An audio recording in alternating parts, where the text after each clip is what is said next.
sa ating unahan, nandun na yung temporary bridge kung saan nakakadaan naman yung mga light vehicles.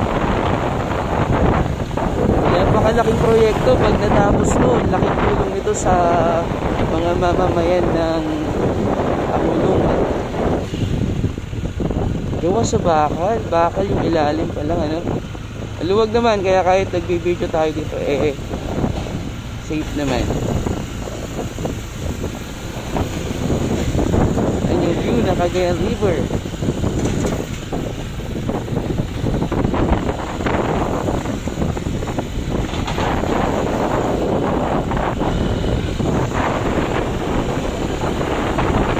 Ito kasama kong nag-ride kong uncle kong ano, mahilig din sa ganitong activity. Ayan, oh. Maraming panggas yan, kaya okay lang kahit yayain mo kahit saan.